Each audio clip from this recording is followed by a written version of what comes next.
रात्रि को यहाँ रुके होगे तो यहाँ का नज़ारा आपको ऐसा लग रहा होगा जैसे कैलाश पर्वत पर बैठकर शिव महापुराण की कथा श्रवण कर रहे हैं। इतना कोहरा है, इतना कोहरा कि अभी भी पीछे के लोग कहाँ कहाँ बैठे हैं कोई नजर ही नहीं आ रहा। पंडाल बीच बीच का पंडाल तो फिर भी दिख रहा है, साइड के पंडालों में कौन कहाँ बैठा है कुछ दिख नहीं रहा।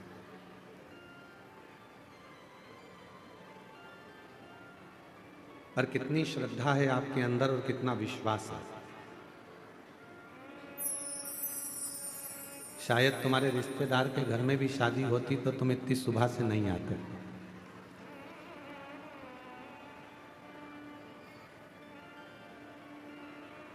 कहीं तुमको अगर कुछ मिल भी रहा होता तो तुम वहां नहीं जाते। सुबह रात्रि को 3 बजे 4 बजे अपने घर से निकले होगे, तब जाकर सुबह 8 बजे कथा के पंडाल में पहुंचे हो, इतने कोहरे में, इतनी ठंड में। कई कई मेरी जीजियाँ, कई कई मेरे जीजा पूरी रात से पंडाल में एक कम्बल को ओढ़ कर सो रहे हैं पूरी रात। तुमको क्या लगता है कि आप भगवान शंकर के लिए पूरी रात जागे हो, भगवान शिव के लिए इस कड़कड़ाती ठंड में, इस कोहरे में चलकर यहाँ तक पहुँचे हो, तो क्या मेरा भोले बाबा तुम्हारे दुखड़े मिटाने के लिए तुम्हारे दरवाजे पर नहीं आएगा? हम किसी के यहाँ जाते हैं तो कोई हमारे यहाँ आता है,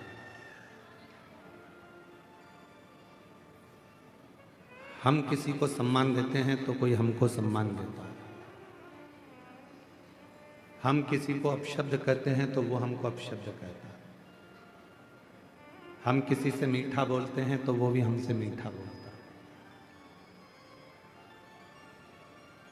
अब आप सब सीहोर वाले महाराज के लिए यहाँ पूरी रात से चलकर यहाँ नहीं पहुँचे।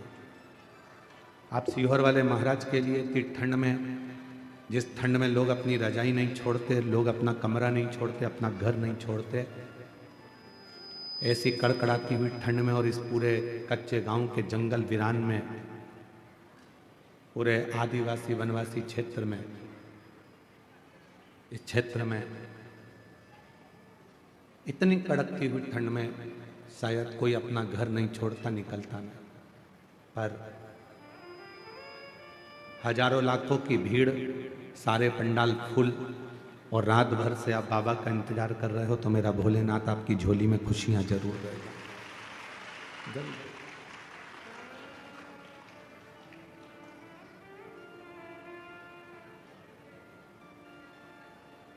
भक्ति, विश्वास शिव के करीब में लेकर जाता है। और जब आपकी जिंदगी में आप विश्वास पूर्ण कर लेते हो, भक्ति पूर्ण धारण कर लेते हो, तो शिव भी कृपा करता है। भगवान देवादिदेव महादेव भी कृपा करते हैं। बहुत तेज ठंड लगती है तो हम कम्बल ओढ़ लेते हैं, रजाई ओढ़ लेते हैं, शॉल ओढ़ लेते हैं, अपने कानों को भी हम लोग बंद कर लेते हैं, टोपा लगा लेते हैं, और बचा कुचा हो तो अपने मुंह को भी अपन बंद कर लेते हैं। बहुत तेज ठंड पड़ गई।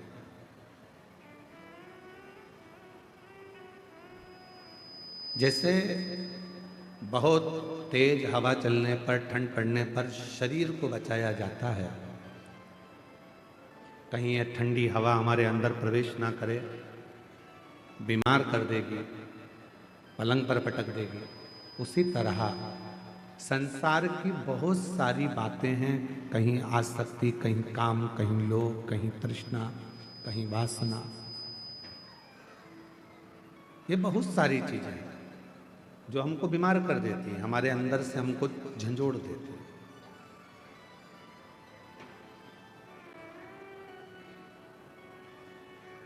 उस समय पर भगवान के भजन की, भगवान की भक्ति की, शंकर भगवान के श्री शिवाय नमस्तुभ्यम मंत्र की एक चादर, एक कम्बल ओढ़ लेना चाहिए, एक रजाई ओढ़ लेना चाहिए।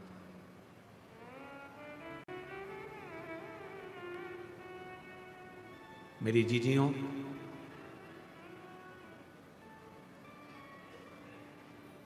अपने आप पर पूरा भरोसा रखना, अपने आप पर पूरा विश्वास रखना और अपने देव अधिदेव महादेव पर पूरा विश्वास रखना, पूरा भरोसा रखना। वो आपको कभी जिंदगी में डूबने नहीं देगा, आपका हाथ पकड़कर आपको मंजिल तक पहुंचा देगा। व्यक्ति कौन डूबता है? कौन सा व्यक्ति जिंदगी में आकर सक्सेस नहीं होता, सफल नहीं होता, उसकी जिंदगी में वो कभी तरक्की नहीं कर पाता, वो व्यक्ति जिंदगी में तरक्की नहीं कर पाता, वो व्यक्ति जिंदगी में सक्सेस नहीं हो पाता, वो उन्नति पे सीढ़ी पर नहीं चढ़ पाता जिसने जिंदगी में आने के बाद कुछ संघर्ष किया है। तुम्हारे पिता तुमको गाड़ी दिला देंगे, तुम्हारे पिता तुम्हारे लिए बंगला बना देंगे, तुम्हारे पिता तुम्हारे लिए जमीन खरीद देंगे, प्लाट दे देंगे, फैक्ट्री डाल देंगे, दुकान बना देंगे, सब कुछ कर देंगे। फिर भी पिताजी ने तुमको 2 बीघा जमीन दे दी, 2 एकड़ जमीन दे दी, 5 बीघा जमीन दे दी, 5 एकड़ जमीन दे दी, 10 बीघा जमीन दे दी, मकान दे दिया, फ्लैट दे दिया, बंगला दे दिया, मकान, जमीन, जायदाद, गाड़ी, बंगला सब दे दिया, तो भी तुम ये मत सोचना कि ये पिताजी की जो जायदाद है वो मेरी है। बाबा से प्रार्थना करना कि मुझे इतना बलवान बनाना जैसे मेरे पिताजी मुझे देकर जा रहे हैं और आज मुझे प्रदान कर रहे हैं, इतना शक्तिशाली बनाना कि मेरे पिताजी का जब बुढ़ापा आए तो उनको राजसी ठाठ दिखाऊं और उनकी जिंदगी भी अच्छे से, उनका जीवन अच्छे से। पिता कैसे कमाता है, पिता कैसे लाता है, कैसे परिवार चलाता है, वो पिता ही जानता है। धर्म पत्नी भले कह देगी कि हम तुम्हें दिखते नहीं हैं, तुम हमारे लिए कुछ करते नहीं हो, पर उस पति से पूछो कि जो कमा किसके लिए रहा है, वो तो अपना एक छोटा सा मोबाइल लेकर चल रहा है, अपने वही कपड़े जो उसने पहले सिलवा रखे थे वही कपड़ों को पहन रहा है, वही वस्त्र है, वही मोबाइल है, वही जूते हैं, वही चप्पल है, वही रुमाल है, वही कपड़े की अलमारी है। पत्नी कपड़े खरीद लेती है, बच्चे कपड़े खरीद लेते हैं, बेटियां कपड़े खरीद लेती हैं, बेटे कपड़े खरीद लेते हैं, उनका मन करता है तो मोबाइल भी बदल लेते हैं। पर कोई बाप से पूछे कि पिता आप ना कपड़े बदलते हो, आप ना घड़ी बदलते हो, आप ना जूते लाते हो, आप वही क्या करूँगा लेकर चल रहा है, तुम्हारी उम्र है तुम पहनो, तुम्हारी उम्र है तुम पहनो, तुम्हारी उम्र है तुम धारण करो, और वो अपनी पूरी जिंदगी केवल तुम्हारे लिए निकाल देता है, केवल पूरा जीवन।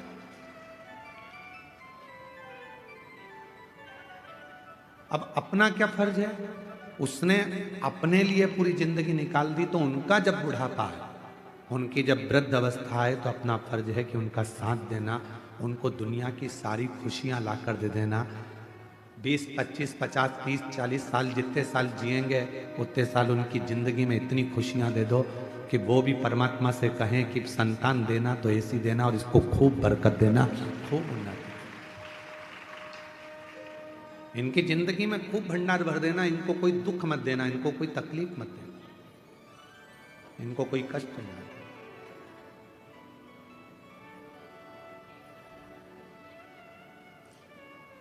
शिव स्वरूप पिता, शिव स्वरूप गुरु जब संसार सागर में हमको मिल जाते हैं तो वह हमारी जिंदगी को सार्थक बना देते हैं, हमारे जीवन को सार्थक।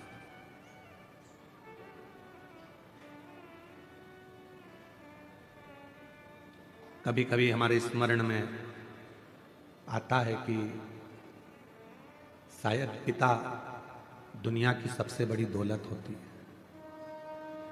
और वह अनुभव करोगे आप भी एक दिन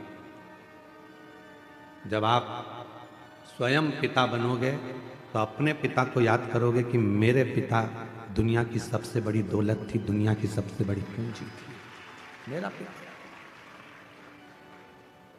खुद के लिए कभी नहीं जीता, वो परिवार के लिए, पत्नी मुझे ये लाना है, हाँ लिया, मुझसे मत पूछ, लिया, मुझे ये करना है, हाँ कर ले, तेरे को जब मर्जी पड़े वो कर। माँ पापा, बेटी कहती है मुझे ये करना, कर ले, बेटा कहता है मैं पापा ये करना, कर ले। वो कोई हस्तक्षेप करता ही नहीं, वो पिता है, वो जानता है। अपनी जिंदगी को, अपने जीवन को सफलता की ओर वही लेकर जाता है जिसने जिंदगी में थोड़ा संघर्ष किया होता। पैसा कमाओगे, लोग जुड़ेंगे, सब आपके पास आएंगे, जो चाहिए वो आपके पास होगा,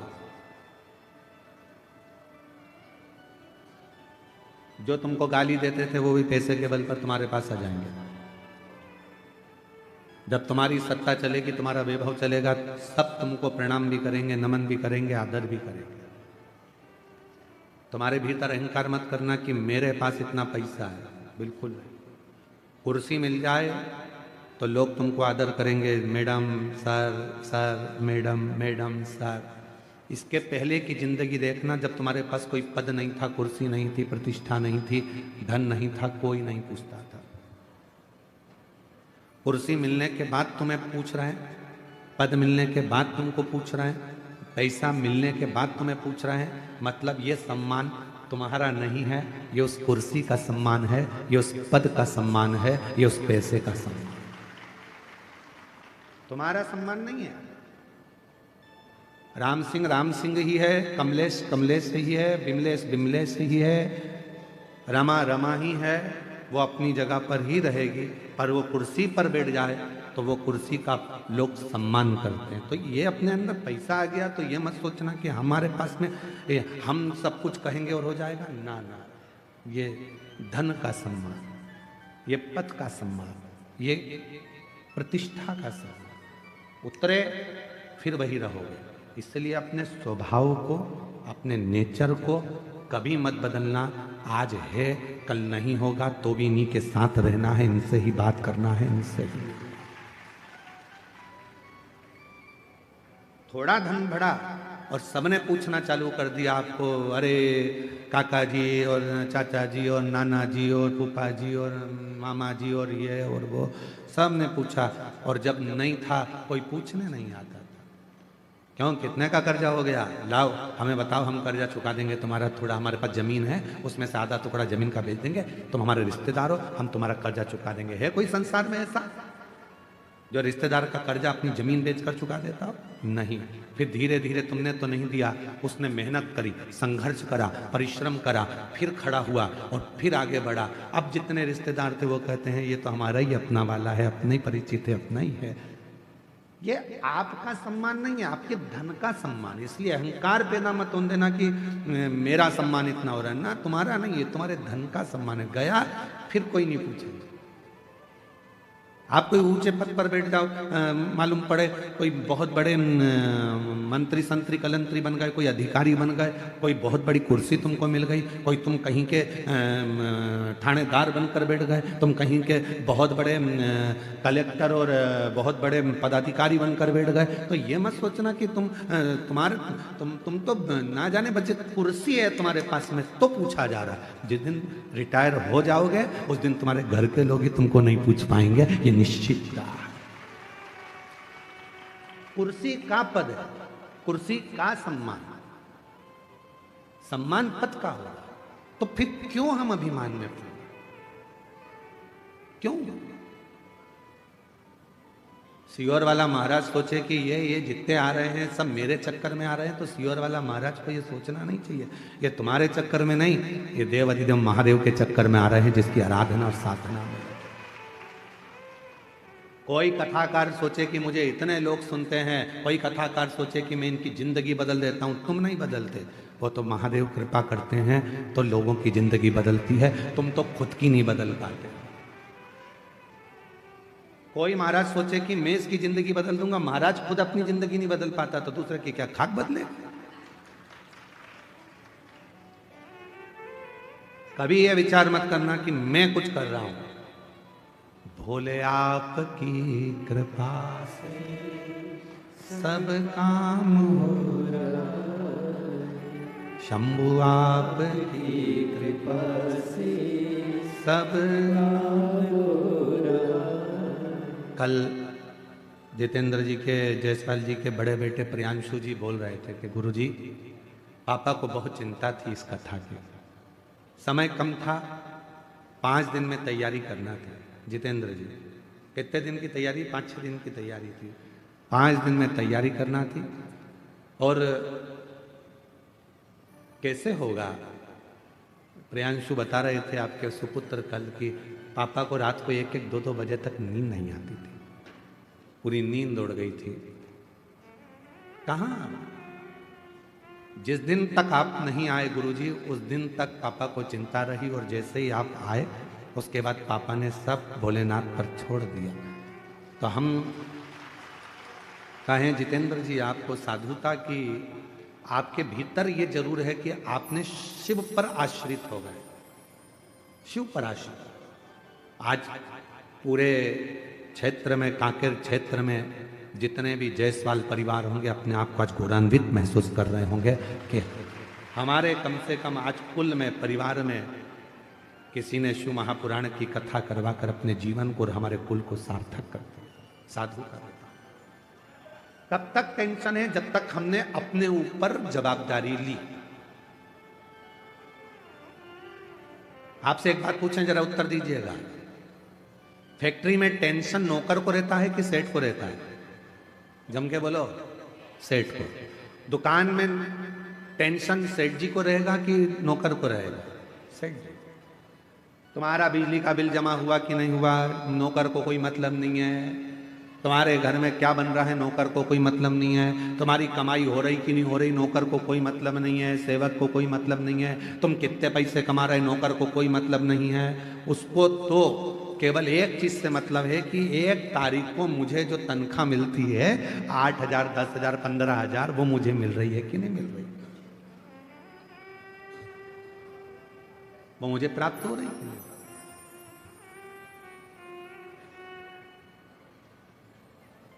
कितना कोहरा है जी, इतना भारी कोहरा, और उसमें ये शिव महापुराण की कथा, बड़ा आश्चर्य वाला विषय है। शिव भक्त का कथा, नौकर को चिंता नहीं है, नौकर को टेंशन नहीं है। फैक्ट्री में क्या हो रहा है, फैक्ट्री चल रही है कि नहीं चल रही है, फैक्ट्री में घाटा लगा कि लाभ हुआ, किसी को मतलब नहीं है।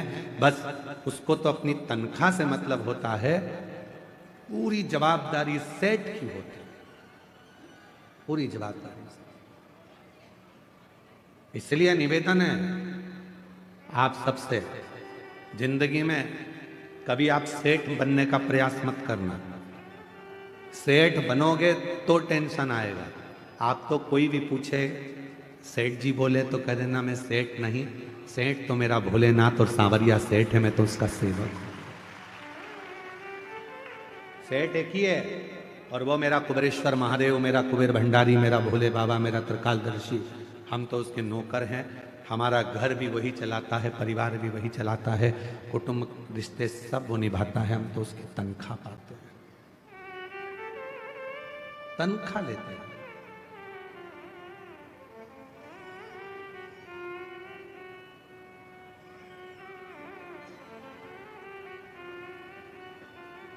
तेरी नौकरी सबसे सुंदर है बाबा, उससे बढ़कर कुछ नहीं, कुछ नहीं, उससे जोरदार कुछ है ही नहीं। जब से तेरा गुलाम हो गया,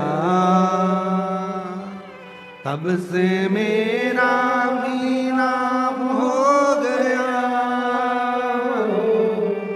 जब से तेरा गुलाम हो गया, तब से मेरा भी नाम हो गया।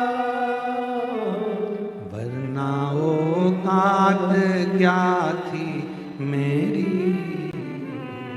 वरना औकात क्या थी मेरी। सबसे बढ़िया है सबसे खरी, भोले बाबा तेरी नौकरी। सबसे बढ़िया है सबसे खरी, तेरे दरवाजे की चाकरी। सबसे बढ़िया है सबसे खरी, तेरे दरवाजे की चाकरी। सबसे बढ़िया है सबसे खरी। शिव महापुराण के अंतर्गत नर्मदा रेवा खंड में स्कंद पुराण के वर्णन आता है। रेवा खंड, स्कंद पुराण के रेवा खंड में वर्णन आता है कि जब कोई संसार का मनुष्य शंकर जी की कथा में, शिव के मंदिर में, माई रेवा के तट पर, भगवान शिवालय में या शिव महापुराण में किसी का मुख भी अगर झूठा करा देता है तो उसका भंडार स्वयं भोलेनाथ भर जाता है। इसीलिए आपने देखा होगा कई लोग बिस्कुट लेकर आते हैं, कोई अपने घर से पोहा बना कर लाता है, कोई भजिया बना कर ले आता है, कोई तिल्ली का लड्डू ले आता है, कोई खिचड़ी बना लाता है, कोई बिस्कुट, कोई टॉफ़ी, कोई सामान लाता है और एक दूसरे को थोड़ा थोड़ा मुख झूठा करा देते हैं। कोई लोग पानी के पाउच बांटते हैं, कोई पानी की बोतल बांटता है, जो जिससे बन जाए। कोई घर में थर्मस में चाय बना कर ले आता है, 10-20 लोग जो पास में बैठे रहते हैं उनको चाय पिला देता है। अर्थात मुख झूठा कराने का वर्णन भी हमारे यहाँ स्कंद पुराण के रेवा खंड में वर्णन आता है कि जो माँ रेवा के तट पर भगवान शिव की शरणागति में, शिव के शिवालय में, शंकर की कथा में अगर आए हुए शिव भक्तों को यदि मुख भी झूठा करा देते हैं तो उसके घर की अन्नपूर्णा कभी शिव समाप्त नहीं होने देते, उसका भंडार भरता है। ये शिव है, ये शिव। और हमको ये वनवासी आदिवासी क्षेत्र की कथा थी तो हमको ऐसा लगा था कि ना जाने यहाँ भक्त आएंगे तो यहाँ पर मुख झूठा कराएंगे कि नहीं कराएंगे। पर हमने रोज देखा, प्रतिदिन दूर दूर से जो जो भक्त आते थे, साधारण गरीब बड़े भी अगर आते थे, अपने झोले में थोड़ी सी टॉफी लेकर आके लोगों को खिला जाते थे, बिस्कुट खिला जाते थे।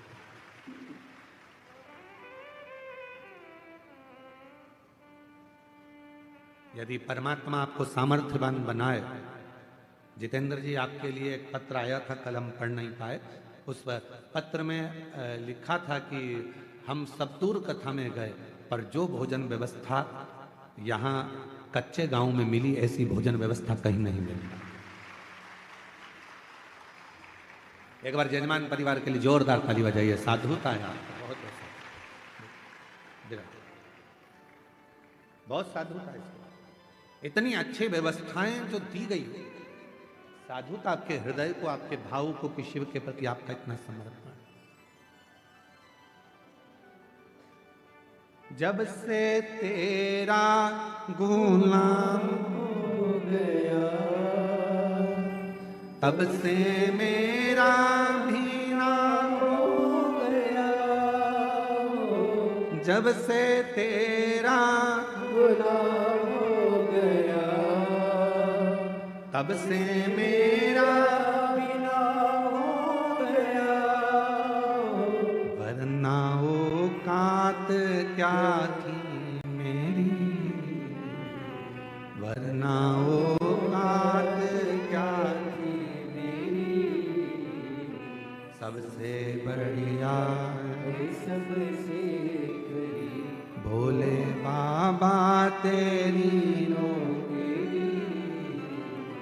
सबसे बढ़िया है सबसे खरी। स्वयं को आप सेठ मत समझो, आप तो भोलेनाथ जी को सेठ बना दो, हम उसके सेवक, हम उसके नौकर। टेंशन किसको किसको होगा? भोलेनाथ। चिंता किसको? भोलेनाथ। हम तो कौन है? उनके सेवक। बेटे को ज्यादा चिंता रहती है कि बाप को ज्यादा चिंता रहती है?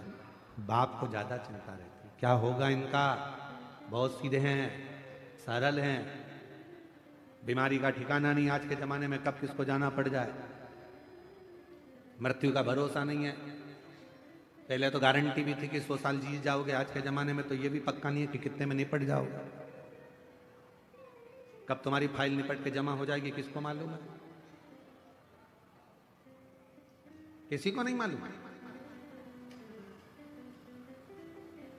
पहले चिंता थी, पहले टेंशन नहीं होता था, अरे अभी तो बहुत जिएगा, 80 साल चलेगा, 90 साल चलेगा, 100 साल चलेगा। अब तो मालूम ही नहीं पड़ता, पड़ोस में सूचना मिल जाती, अटैक आ गया, अभी तो देखा था 8 दिन पहले ही तो मिली थी, उससे बढ़िया था, क्या हो गया, उनके घर की बहुत अच्छी थी, उसको क्या हो गया, मालूम पड़ा, चलेगा, मालूम ही नहीं पड़ता कब कौन कहां कैसे चले जा रहा, किसको मालूम, किसको पता।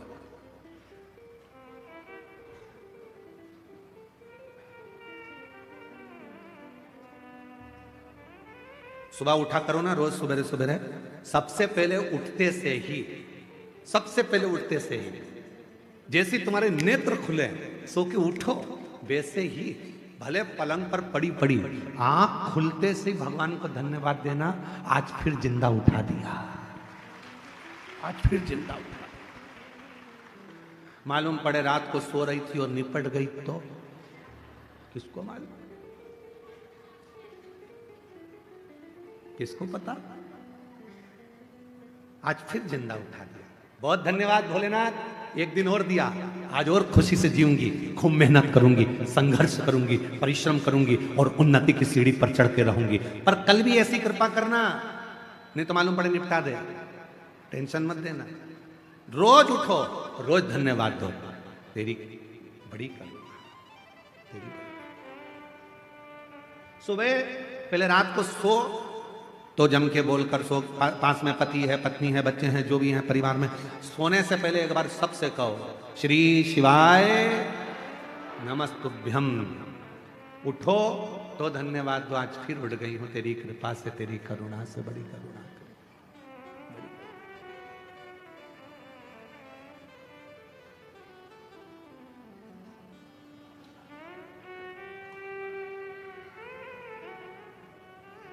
सब पड़ा रह जाएगा, अलमारी में कपड़े भी धरे की धरे रह जाएंगे।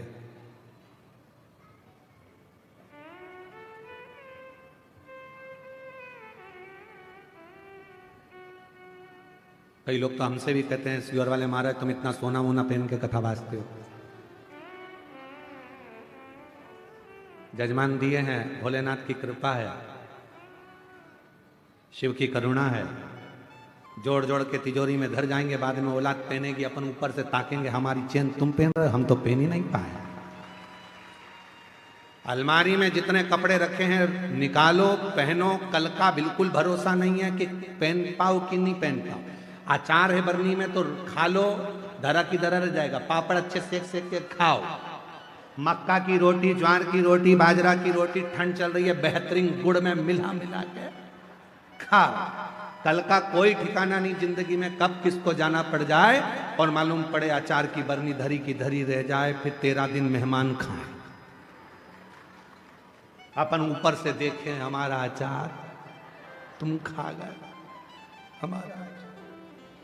फुल एंजॉय की जिंदगी जियो, जितना कमा रहे हो उस कमाई में से आप किसी को दो मत दो, दान करना है तुम करो, नहीं मन करे तो मत करो, तुम तो 1 रुपया मत दो तो किसी को, तुम खुद के ऊपर तो खर्च करो, खुद के ऊपर खर्च नहीं करते, अपने ऊपर थोड़ा बहुत तो खर्चा करो, परिवार चलाओ, कुटुंब चलाओ, मना नहीं है, पर अब खाऊंगा, मन कर रहा है मूंगफली खरीद लूं 10 रुपए की, खा लूं 10 रुपए की, मैं मक्का खरीद के खा जाऊं, मन कर रहा है, पर घर पे बच्चे भी बैठे होंगे, पत्नी इंतजार कर रही होगी, उसके लिए भी थोड़ी सी ले जाऊं, ले जाने के चक्कर में जेब में थे 10 रुपया और मालूम पड़े उसकी या तो वो खा ले या तू खा ले, पर मन कर रहा है बच्चों के लिए ले जाऊं, पत्नी के लिए ले जाऊं, बुजुर्ग के लिए ले जाऊं, घर में सबके लिए ले जाऊं। मैं कैसे तो लेकर जा रहे थे, और ले जा रहे थे हाथ में धर के मूंगफली, आ गया पीछे से मंकी बंदर और मूंगफली की पुड़िया छुड़ा के ले गया, ना लीलाबाई के काम आई ना कमलेश के काम आई, मूंगफली बिमलेश का भाई खा गया, ले हो गया। धरा।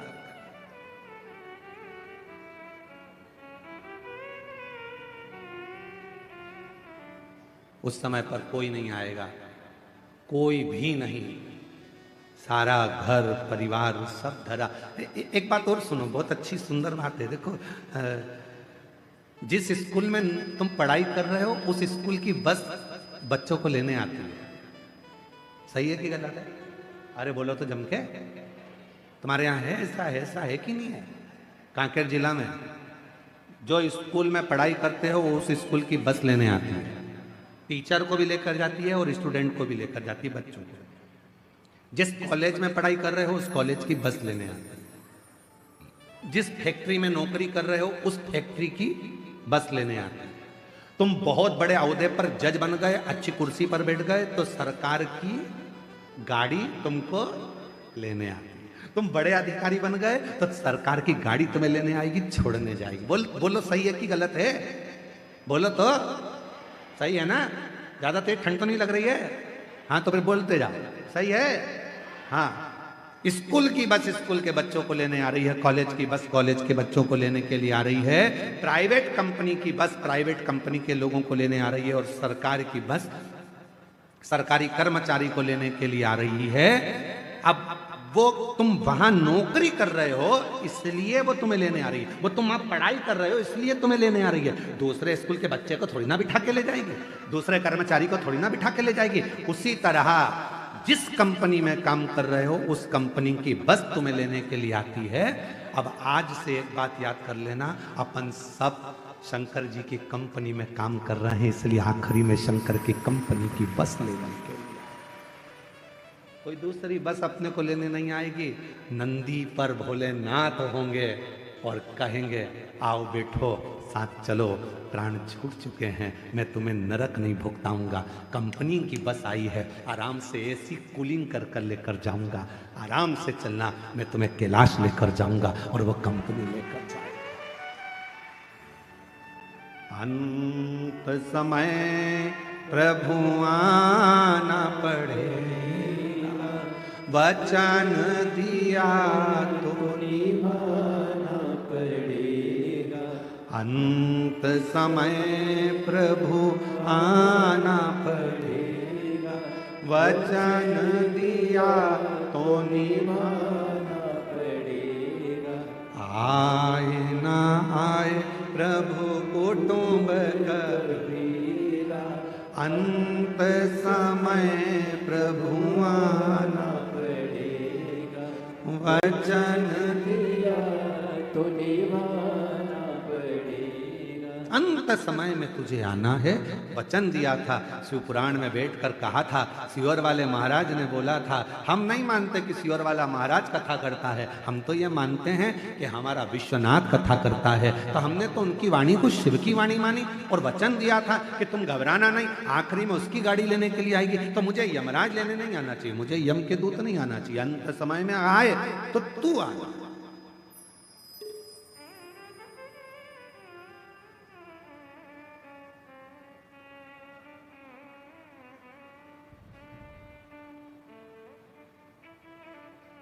और वो महाराज सच धज के जिस दिन मौत की शहजादी आएगी, न सोना काम आएगा। कोई पलंग पर पड़ा हो, अंतिम सांसें गिन रहा हो। आप लोग किसी को हॉस्पिटल में देखने गए हो कभी कि नहीं गए? बोलो बोलो, जम के बोलो, गए हो? हॉस्पिटल में जाके क्या बोलते हो? मामा जी। अब वो बेचारा ऑक्सीजन लगी मुंह में, वेंटिलेटर पे पड़ा, और तुम मामा जी, मामा जी समोसा ला दूं, मामा जी गुलाब जामुन, मामा जी 50,000 रुपए रख दूं तुम्हारे पलंग के पास। मामा जी ऑक्सीजन मुंह में लगी, मन में सोच रहे निकल जाए यहां से बाहर, मर रहा और 50,000 रुपए क्या ऊपर लेके जाऊंगा? जब अच्छा था तो समोसा नहीं खान दिया, मुंह में ऑक्सीजन लग रही है, क्या करूं उस धन का? मरने वाले व्यक्ति को ना समोसा चाहिए, ना गुलाब जामुन चाहिए, ना तुम्हारा धन चाहिए। मरने वाले व्यक्ति को तो केवल शिव का नाम चाहिए कि वो बचा लाए, काल के ग्रास से छुड़ा कर लिया है। अकाल मृत्यु वो मरे जो काम करे चंडाल का, और काल उसका क्या बिगाड़े जो भक्त हो महा काल का। अंत समय में उसको चाहिए कि कोई ऐसा मिल जाए जो मुझे श्वास ला कर दे दे, कोई ऐसा मिल जाए मेरी ऑक्सीजन ला कर दे दे, कोई ऐसा मिल जाए कि मुझे ठीक कर दे। मुझे धन नहीं चाहिए, समोसा कचौड़ी नहीं चाहिए, 2 एकड़ जमीन नहीं चाहिए। केवल अंतिम समय में भगवान से प्रार्थना करता है कुछ श्वास और दे दो, और वो श्वास परमात्मा कहेगा मैं देने को तैयार हूं। पर एक बात याद रखना कि तूने अपनी श्वास को क्या शिव पुराण में लगाया था? 2-3 घंटा की कथा सुनने कभी गया था? हाँ, अगर तो 3 घंटे की कथा सुना है तो उसमें जितनी श्वास निकली है तेरी, उतनी श्वास मेरे खाते में लिखी है। जा, एक काम करता हूँ और थोड़े साल तेरे को दे देता हूँ, और भजन कर लेना, श्वास और मिल जाएगी, और मिल जाएगी। तेरे भजन से, तेरे कीर्तन से, मंत्र जाप से, नाम जाप से, एक लोटे जल से हमारी श्वास बढ़ गई। कॉलेज स्कूल में बच्चों को पैसा कमाने का तरीका सिखाया जाता है। आज के नए नए फैशन में लोग मोबाइल पर भी पैसा कमाने का तरीका सिखा रहे हैं, पर शिव पुराण पैसा कमाने का तरीका नहीं सिखाती। शिव महापुराण की कथा उम्र बढ़ाने का तरीका सिखाती है, क्योंकि पैसा तो कमा लोगे पर भोग कैसे करोगे? पैसा कमा के रख दिया और निपट गए तो फिर ऐसा भोग करने के लिए शरीर भी तो अच्छा रहना चाहिए, पूरा शरीर पुष्ट रहना चाहिए, पूरा शरीर अच्छा रहना चाहिए। इसलिए निवेदन है, सोफा सेट अच्छा है तो चने खाओ, मूंगफली खाओ, गन्ने को छील छील के खाओ। जब सोफा सेट ही नहीं रहेगा तो चने क्या कूट के खाओगे? अच्छा शरीर है, भगवान नाम लो, भजन करो। कई लोग कहते हैं गुरुजी अभी तो हमारी उम्र बची है, अभी तो हम कोई बुढ़े थोड़ी ना हो गए जो भगवान के मंदिर जाएंगे, अभी हम बुढ़े थोड़ी ना हो गए जो शिव पुराण की कथा में जाएंगे। जब बुढ़े हो जाएंगे तो कथा सुनेंगे। हमने कहा ठीक है, बुढ़े होने पर तुम इंतजार करो, उसमें कोई दिक्कत वाली बात नहीं। और फिर कहीं का होता है, हमारे हम जहाँ सीहोर में रहते थे नमक चौराहे पर, वहाँ पर हमारे पड़ोस में एक काकी जी रहती थी। हम उनसे हमेशा कहते काकी कथा में चलो। काकी कहती थी अभी बेटा बेटे की शादी हो जाए, बहू आ जाए, मेरे को करना क्या, उसके बाद तो कथा ही सुनूंगी। 1 साल बाद वो भैया की शादी हो गई, उनकी बहू आ गई। हमने काकी से कहा काकी कथा में चलो। काकी बोली बस बेटा बहू का थोड़ा जाते का समय है, छोरा छोरी हो जाए, उसके बाद तो कथा ही कथा। अब छोरा छोरी हो गए, 1 साल बाद फिर कहा कि अब कथा। अब बेटा वो बच्चा छोटा सा है, बेचारी बहू रसोई घर संभाले कि बच्चा संभाले, बस थोड़ा सा बड़ा हो जाए। हमने 3 साल कुछ भी नहीं बोला। 3 साल बाद फिर कहा काकी कथा में चलो। काकी बोली बेटा वो छोरा छोटा सा पाँव ले लिए इधर उधर घूमता है, पकड़ के रखना पड़ता है, ठीक है। अब बच्चा बड़ा हो गया 2-4 साल बाद, फिर हमने कहा काकी कथा में चलो। काकी बोली चलने को तो चल चलूँ पर हमारा कमर से नहीं बैठा जाए, नहीं बैठा जाए घुटना से। फिर हमने कहा ब्रेंदो तुम ऊपर सुन लेना, अब यहां सुनकर क्या करोगे, वही सुनना। एक दिन हमारी सासू जी से हंसकर बोली जेठानी, राम नाम को सुमिरन कर ले 2 दिन की है जिंदगानी। एक दिन हमारी सासू जी से हंसकर बोली जेठानी, राम नाम को सुमिरन कर ले 2 दिन की, बस 2 दिन का जीवन है, उसको तुम कैसे जियोगे ये तुम्हारे ऊपर निर्भर करता है। तुम कितनी खुशी से, आनंद से, भक्ति से, भजन से, स्मरण से जी लो, यही जीवन है, यही आनंद है। शिव कथा क्या कहती है? शंकर भगवान बैकुंठ में रह रहे हैं क्या? बोलो जम के नहीं। शंकर भगवान के पास में डल्लभ के गद्दे हैं क्या? बोलते जाओ नहीं। शिव जी के पास सोने के जेवर हैं? नहीं। उनके पास जो जेवर है तुम्हारे घर में आ जाए तो तुम भग जाओ, सांप बिच्छू। ना शंकर भगवान के पास सोने के जेवर है, ना शंकर भगवान के पास में डल्लभ के गद्दे हैं, ना शंकर भगवान के पास में बंगला है, ना उनके पास में गाड़ी है। शिव जी से सीखो, खुले आसमान में रहते हैं, खुले आसमान, सांप के जेवर पहनते हैं, कानों में बिच्छू पहनते हैं, मृगछाला को नीचे पहनते हैं, फिर भी अपने परिवार के साथ हमेशा स्माइल देते मिलते हैं, खुशियों में मिलते हैं, खुशियों। इसलिए भगवान शंकर का पूरा परिवार, जब भी हमारे यहाँ कोई मंगल कार्य होता है तो उसमें हमारे भगवान शंकर के पूरे परिवार को बुलाया जाता है। आपके यहाँ ऐसा होता है कि नहीं होता हमको नहीं मालूम। शादी के पहले गणेश जी नोते जाते हैं, तुम्हारे यहाँ नोते हैं? पूछते हैं। शादी के समय पर माता पूजन होती है, मतलब शंकर जी का पूरा परिवार हमारे घर के शुभ कार्य में उनको बुलाया जाता। क्यों? क्योंकि वो जैसे भी हैं अपनी मस्ती में रहते हैं, मंगल आनंद में रहते हैं, मंगल। इसलिए शादी में सबसे पहले अगर कोई वो गाना गाते हैं, क्या बोलते हैं उसको, दूल्हे को क्या कहते हैं शादी में? बना, और दुल्हन को बनी। दूल्हे को बना, दुल्हन को बनी, और दोनों में ही नहीं बनी तो काय का बना और काय की बनी। तो वो जब वो दोनों के लिए वो गाते हैं ना भजन, रात्रि को शादी में 8 जब फ्री हो जाती हैं जीजियाँ, तब आराम से ढोलक ले लेके बैठ जाती हैं और खूब प्रेम प्रेम से गाती हैं उसको, बहुत जोर जोर से। बना जी दिल्ली जाना जी, वहाँ से लहंगा लाना जी, बनी फिर पहन के आएगी, फिर यूँ इतराएगी, फिर गाना गाएगी, झुमका गिरा। वो सुने तो ये सब गाने से पहले वो पहले भजन गाते हैं भगवान गणेश जी का। गौरी के नंदा गजानंद स्वामी, तुम्हें आज मंदिर में आना पड़ेगा। गौरी के नंदा गजानंद स्वामी, तुम्हें आज मंदिर में आना पड़ेगा। तांबा का हंडा में तातो धरो पानी, तांबा का हंडा तातो धरो पानी।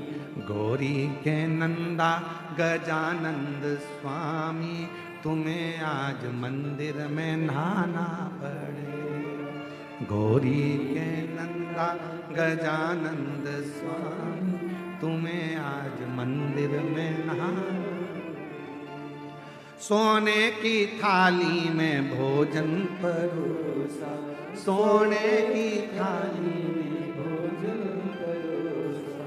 गौरी के नंदा गजानंद स्वामी, तुम्हें आज मंदिर में खाना पड़ेगा। बाबा, सब करने से पहले भगवान गणेश जी को निमंत्रण, सब कार्य से पहले माँ देवी को निमंत्रण, सब कार्य से पहले भगवान षडानंद को निमंत्रण, सब कार्य से पहले भगवान कुल देवता को निमंत्रण। ये क्या है? मतलब शंकर भगवान वीराने में रहते हैं, कैलाश पर रहते हैं, एकांत में रहते हैं। उसके बाद भी शंकर भगवान अपनी मस्ती में, अपने आनंद में, शिव भक्ति में, बड़े भगवान शंकर अपनी मस्ती में रहते हैं। इसलिए सबसे पहले मंगल कार्य में उनके परिवार को बुलाया जाता है।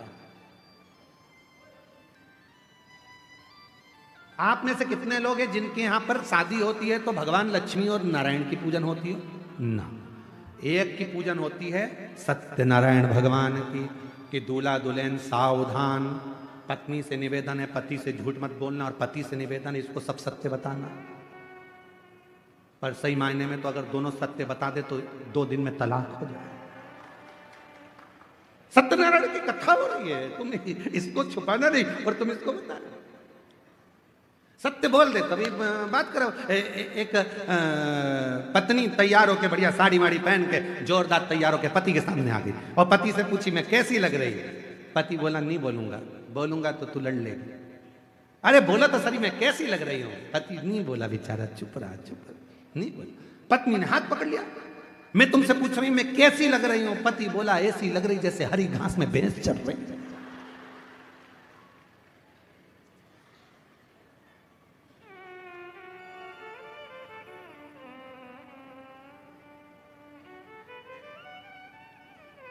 पत्नी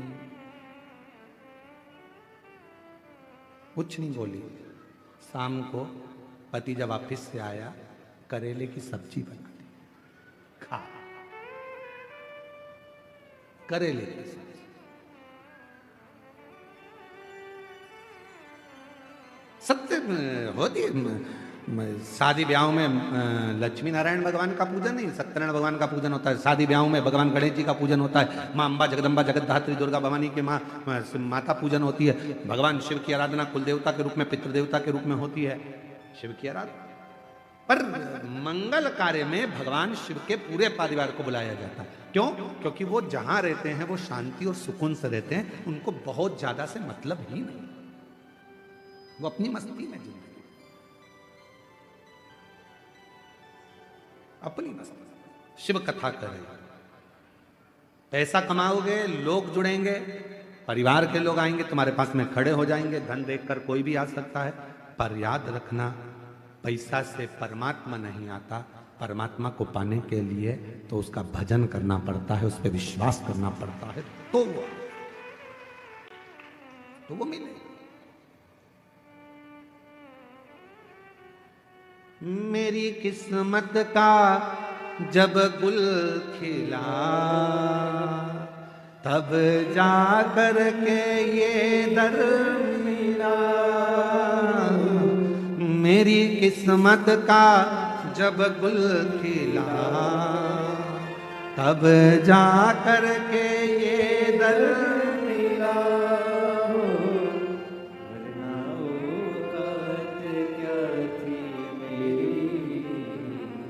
वरना औकात क्या थी मेरी, सबसे बढ़िया है सबसे करीब,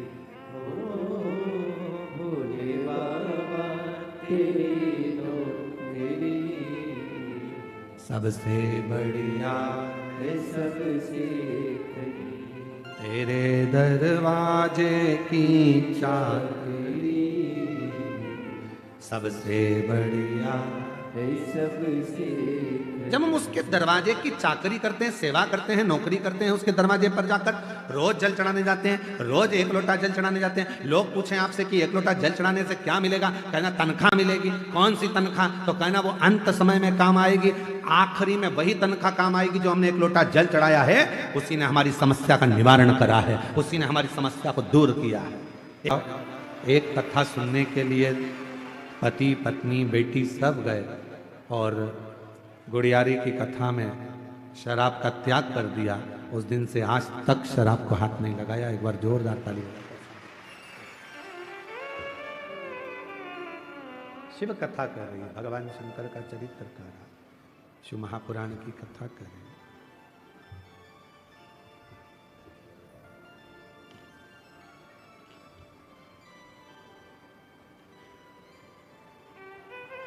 एक हिरण्यकशिपु जिसके घर में भगवान श्री प्रहलाद जी का जन्म हुआ,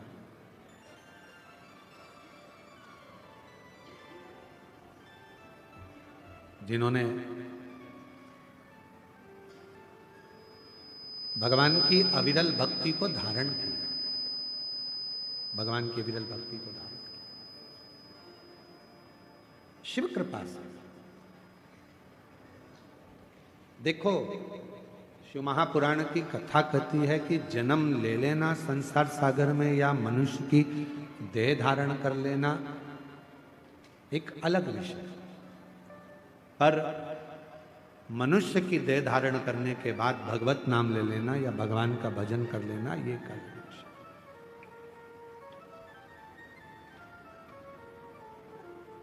जन्म तो संसार में कितने जन्म लेते हैं और जन्म लेने के बाद कौन अच्छा कर्म करता है नहीं कर पाता है, ये उसके ऊपर निर्भर करता है।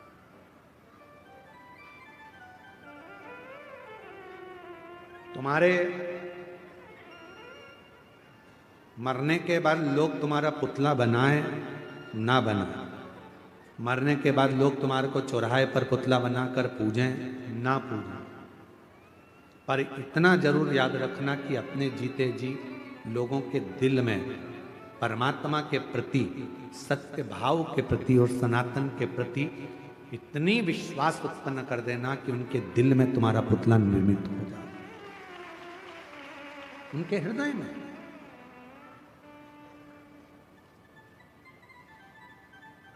प्रहलाद को दर्शन, क्योंकि प्रहलाद जी के पिताजी ने पूछ लिया था हिरण्यकशिपु ने, कहाँ है तेरा भगवान, क्योंकि हिरण्यकशिपु ने वर मांगा था, ना नीचे मरू, ना ऊपर मरू, ना अंदर ना बाहर, ना अस्त्र से ना शस्त्र से, ना दिन में ना रात में, ना नर से ना पशु से, मेरी मृत्यु ना दिन में रात में हो ही ना। तो पूछा प्रहलाद जी से, क्या इस खंबे में भी तेरा भगवान है? खंबे में क्या परमात्मा है तेरा? शंभु, क्या खंबे में तेरा भगवान है? हाँ है, वो तो सर्वस्व है। ऐसा कोई स्थान नहीं जहां पर परमात्मा नहीं।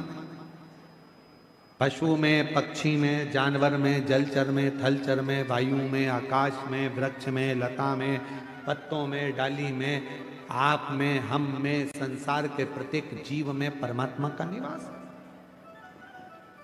हर जगह। बस उसकी पहचान होना चाहिए। आप उस परमात्मा को कैसे पहचान सकते हो, ये आपके ऊपर निर्भर है। एक पत्र है, अच्छा है, देखिए।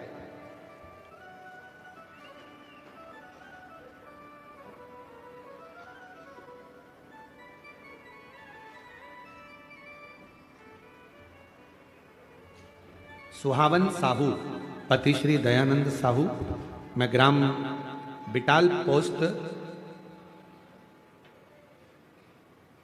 आमाटोला, जिला मोहला, मानपुर, अंबागढ़ चौकी की रहने वाली हूँ। कहीं बैठी हो तो हाथ हिला सकती हैं, और अगर बैठी हो तो बेलपत्र लेने के लिए आ सकती हैं। हाथ हिला तो एक बार, हाँ ठीक है, आ जाइए, आ जाओ। मैं महादेव की महिमा का वर्णन करना चाहती हूँ। मेरी झोली भर दी बाबा ने। मेरी बेटी लिमेश्वरी साहू और मेरा भाई पुरुषोत्तम दास साहू बहुत साल से नौकरी की तैयारी कर रहे थे। दोनों हार मान गए थे। मैं हमेशा कहती थी दोनों से कि भोलेनाथ पर विश्वास रखो, सब ठीक कर देगा। फिर मेरी बेटी ने 2 बार पशुपतिनाथ का व्रत किया, भाई ने व्रत किया, और भोलेनाथ ने हमारी पुकार सुन ली। आज मेरी बेटी और भाई दोनों गवर्नमेंट टीचर बन गए। 2016 से तैयारी कर रहे थे, पर बाबा की कृपा से 28 मार्च 2025 को उन दोनों की नौकरी सरकारी लग गई। मैं बाबा को यहाँ प्रणाम करने के लिए आया। एक पत्र और, मैं संगीता मंडावी, पति श्री केशव कुमार मंडावी, नगर पंचायत नरहरपुर, जिला कांकेर, छत्तीसगढ़ से हूँ। कहीं बैठे हों तो हाथ हिला सकते हैं। अगर कहीं बैठे हों तो हाथ हिला सकते हैं, और अगर बच्चा साथ में आया हो तो उसको भी लेकर आ सकते हैं। गुरुजी, गर्भवती महिला को क्या भोलेनाथ जी के मंदिर नहीं जाना चाहिए? प्रश्न है। हमारा निवेदन है, हमने पहले भी कथा में कहा, गर्भ अगर धारण हो जाए तो शिव के मंदिर जरूर जाओ और रोज 1 लोटा जल जरूर चढ़ाओ। शिव के मंदिर जाना चाहिए, भगवान शंकर को 1 लोटा जल चढ़ाना चाहिए, प्रार्थना करना चाहिए, विनय करना चाहिए, निवेदन करना चाहिए, बाबा को अपने मन की बात करना चाहिए।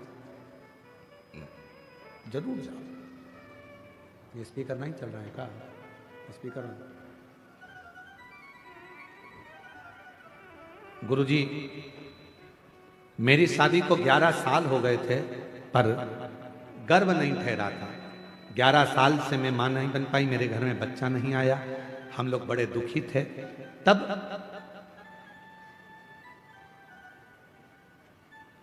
मेरे परिवार वाले भिलाई से, दुमका से आना हुआ, और मेरी एक दीदी ने मुझसे बताया कि वो सियोर वाला बाबा कथा कहता है। अगर वो कथा तुम सुनो और यदि श्रवण कर लिया, और वो सफेद आंकड़े की जड़ का प्रयोग बेलपत्र का 1 लोटा जल का बोलता है, अगर कर लिया तो गर्भ जरूर ठहरेगा। गुरुदेव, हमारे यहाँ पर घर पर टीवी नहीं है, तो हमने मोबाइल से कथा सुनी। सफेद आंकड़े की जड़ का और पशुपतिनाथ का, सफेद आंकड़े की जड़ का और पशुपतिनाथ का व्रत किया, और पशुपतिनाथ का व्रत किया, और बाबा की ऐसी कृपा हुई गुरुदेव कि 11 साल के बाद बाबा ने मेरे घर में 11/7/2025 को मेरे घर में बच्चे ने जन्म लिया। 11 साल के बाद मुझे मां बनने का सौभाग्य प्राप्त हुआ। ये शिव की उदारता। एक पत्र और अच्छा है।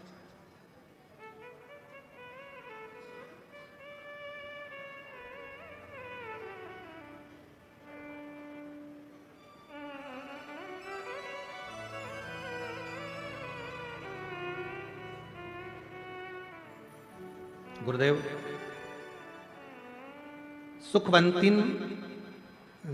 सुखवंतीन नेताम पति श्री सुरेंद्र जी नेताम। हम कोरर कोकानपुर के रहने वाले हैं। शादी को 9 वर्ष हो गए थे। सारे डॉक्टरों को दिखाया और बहुत सारे पुजारियों के पास भी दिखाने के लिए गए, पर कोई रिजल्ट नहीं मिला। एक दिन मेरे को शिव महापुराण के बारे में गांव के विशाखा निषाद और रुक्मणी यादव जी ने बताया। रोज सुनो। और हम रोज शिवलिंग में 3 लोटा जल और 5 बेलपत्र वाला उपाय करने लगे। कुंदकेश्वर बाबा के नाम से प्रार्थना करना और बाबा से कहना कि मेरी कोख भर देना, ऐसी प्रार्थना करते। बाबा को रोज विनय करते। गुरुदेव, बाबा की कृपा ऐसी हुई कि बाबा की कृपा से मेरा गर्भ ठहर गया और मुझे 9 वर्ष के बाद संतान की प्राप्ति हुई। आज मेरी बच्ची 2 वर्ष की हो गई है। मैं बाबा को यहाँ प्रणाम करने के लिए आई हूँ। कहीं बैठी हो? सुखवंती नेताम पति श्री सुरेंद्र नेताम पुत्री शिवानी नेताम। 9 साल के बाद बाबा ने मुझे संतान दी। अगर कहीं बैठे हो तो हाथ हिला सकते हैं और अगर बैठे हो तो आ सकते हैं। और तेरी कृपा का क्या है भरोसा, कब किस पर हो जाए, जरा सी हम पर कर दो, जरा सी हम पर कर दो। जिस पर भी हो गई तेरी कृपा करुणा, वो भवतार हुआ, भवतार हुआ। पापी हो चाहे जितना, उसका भी बाबा उद्धार हुआ, उद्धार हुआ। गिद्ध अजामिल गणिका जैसे तेरे मन को भाई, जरा सी हम पर कर दो, जरा सी हम पर कर दो। तेरी कृपा का क्या है भरोसा, कब किस पर हो जाए, जरा सी हम पर कर दो, ओ जरा सी हम पर कर दो। बाबा से अपने मन का भाव कहते चलें, शिव जी से अपने मन की बात कहते चलें। जब हम भगवान देवादिदेव महादेव से, भगवान शंकर से, ओघड़दानी से, त्रिकालदर्शी से, कैलाशी अविनाशी से अपने मन का जब भाव कहते हैं तो शिव उसको स्वीकार करते हैं, भगवान शंकर उसको स्वीकार करते हैं।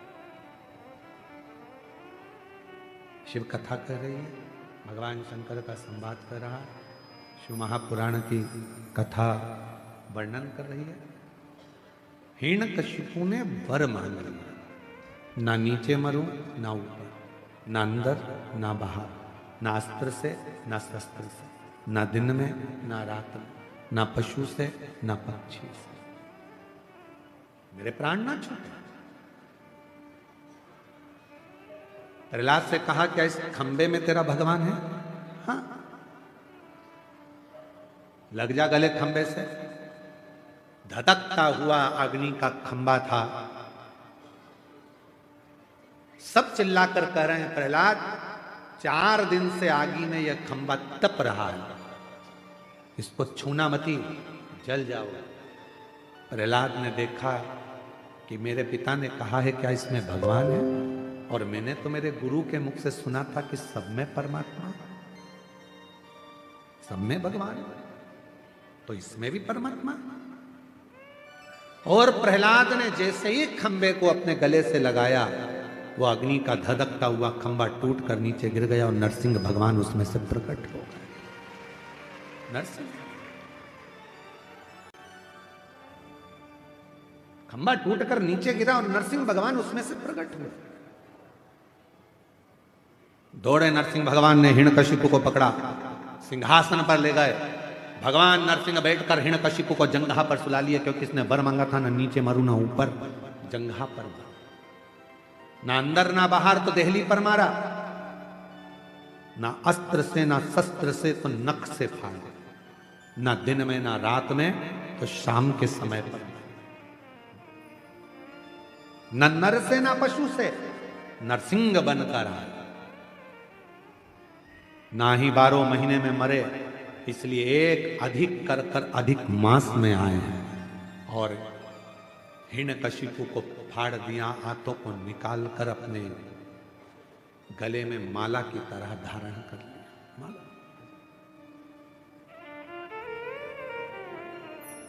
माला की तरह धारण, जो जैसी भावना। बेटी का नौकरी लगा है और भाई का नौकरी लगा है, एक बार जोरदार करें।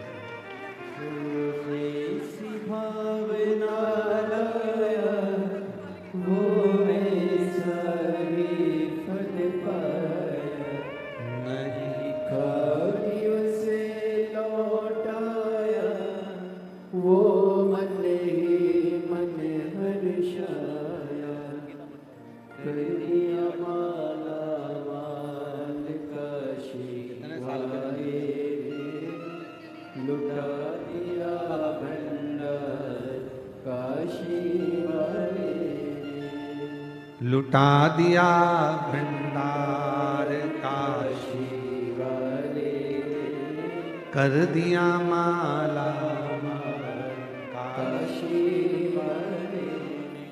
हिरण्यकशिपु को बीच में से फाड़ दिया, आंतों को निकालकर नरसिंह भगवान ने धारण कर दिया। शिव पुराण की कथा कहती है वो जो हिरण्यकशिपु के शरीर से जो आंतें निकाली गई थी और जो डाली गई थी, भगवान नरसिंह ने क्रोध में अपने गले में उस हिरण्यकशिपु की आंतों में इतना क्रोध था, इतना राक्षसी असुर भाव का क्रोध था कि वो पूरे शरीर में भगवान नरसिंह के और क्रोध जागृत हो। और कौन जाएगा? नरसिंह भगवान के क्रोध को शांत करना था। कहा माता लक्ष्मी जी से आप गुस्सा शांत कर दो। एक बात याद रखना, अपनी जिंदगी में उतार कर रखिएगा, एक बात को अपने जीवन में उतारिएगा। महाराज एक बात अपने जीवन में उतारिएगा, क्रोध पति को आ रहा है तो याद रखना, पत्नी कभी पति के क्रोध को शांत नहीं कर सकती। पत्नी पति के क्रोध को शांत नहीं करेगी। क्रोध को शांत कौन करेगा? तो शिव महापुराण की कथा कहती है क्रोध को शांत करेगा तो आपके घर में जो छोटे बच्चे होते हैं वो अगर पिता की गोद में चले जाएं तो क्रोध शांत हो जाता है। क्रोध शांत। घर में जो छोटे हैं और छोटे बच्चे जो घर में होते हैं वो क्रोध को शांत कर देते हैं। घर में जो चंचल प्रवृत्ति के छोटे छोटे बच्चे होते हैं वो क्रोध को शांत कर देते हैं, वो क्रोध को समाप्त कर देते हैं। उनकी मीठी वाणी, उनका स्नेह। तो शिव महापुराण की कथा कहती है। कई लोग कथाओं में कह देते हैं भगवान की ये गलती मत कर देना, भगवान गुस्सा हो जाएंगे, भगवान को क्रोध आ जाएगा, तुम ये मत कर देना, भगवान को क्रोध आ जाएगा, तुम ऐसा मत कर देना, भगवान को क्रोध आ जाएगा। शिव महापुराण की कथा कहती है संसार में जन्म लेने वाला एक एक मनुष्य भगवान के लिए बच्चा है, और बच्चा गलती करता है तो माता पिता को क्रोध नहीं आता, वो उसको संभालने का प्रयास करते। कई लोग भगवान से मनुष्य को दूर करने का प्रयास करते। एक पत्र में लिखा एक बहन ने,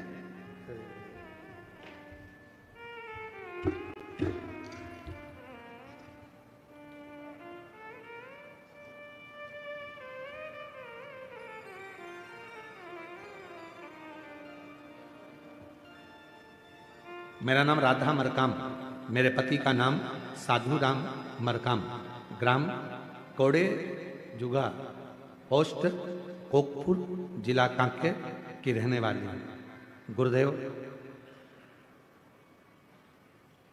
हमारी जब शादी हुई तब हमारे गांव में मंदिर नहीं था, देवी देवता नहीं थे। हम शादी कर कर जब गए उसके बाद में आपकी कथा के माध्यम से हमने वहाँ पर मंदिर निर्माण और देवी देवता पूजन हुआ। गांव के लोग भी कथा से जुड़े और मंदिर में पूजन आदि के लिए जाने लगे। पर गुरुदेव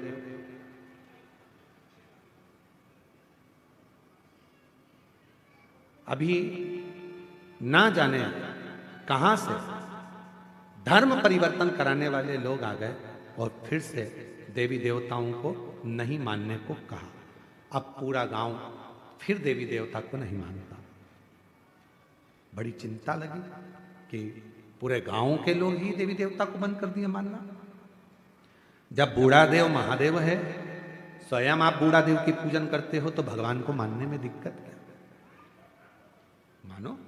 पर उन्होंने अपने देवता को भी मानना बंद कर दिया और दूसरे धर्म के चक्कर में लोग जाने लगे।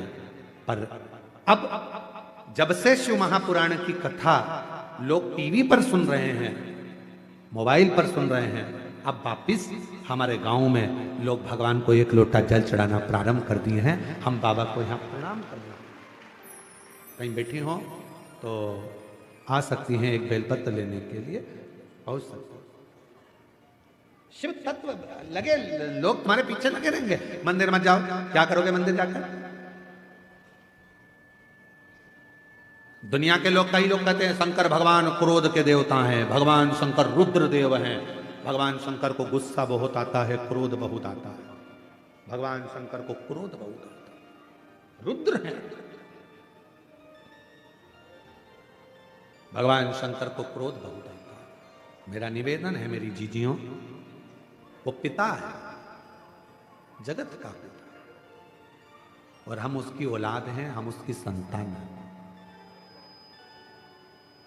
कोई पुराण, कोई शास्त्र ये नहीं कहता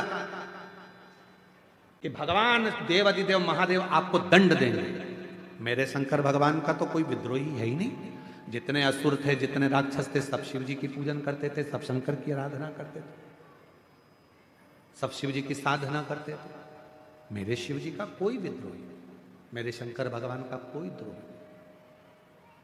सबसे मेरे शंकर भगवान का प्रेम है, सबसे। सबको मेरे देवाधिदेव महादेव लेकर चलते, तो कैसे कोई विद्रोही? दुनिया के लोग अगर आपसे कहें कि शंकर भगवान क्रोध के देवता हैं, शिव जी को मत पूछना, शंकर भगवान को ये मत करना। आज के जमाने में लोग सोशल मीडिया के माध्यम से, बहुत सारे ऐसे लोग हैं जो अपना अपना सोशल मीडिया के माध्यम से अपना अपना वीडियो बनाते हैं और नई नई तरह की चीजें आप लोगों को बताते रहते हैं। शंकर भगवान को अभी एक कोई हमको बता रहे थे कि भाई ऐसा ऐसा लोग बता देते हैं कि शिव जी को ये चढ़ाने का बोल दिया, शिव जी को वो चढ़ाने का बोल दिया। हमारा निवेदन है, शंकर भगवान की पवित्र कथा शिव महापुराण गीता प्रेस गोरखपुर की मार्केट में, बाजार में सब दिन मिलती है। आप कहीं से भी ले सकते हैं और उसका अध्ययन कर सकते हैं, पढ़ सकते हैं। पढ़ो। पर व्यर्थ का कोई कहे शिव जी से दूर रहना, शंकर भगवान क्रोध के देवता हैं, उनको गुस्सा आ जाता है, वो क्रोध करते हैं, शंकर भगवान बड़े क्रोधी हैं। ना ना, मेरे 33 कोटि देवी देवता जितने भी हैं, जिनको हम सनातनी पूजते हैं, सनातन धर्म में जिन देवी देवता का हम पूजन करते हैं, वो कभी क्रोध करना नहीं जानते। वो तो हमें प्यार करना सिखाते हैं, प्रेम करना सिखाते हैं, स्नेह करना सिखाते हैं। वो हमको स्नेह करना। और शंभु शरणे मांगू घड़ी रे घड़ी, दुख काटो दया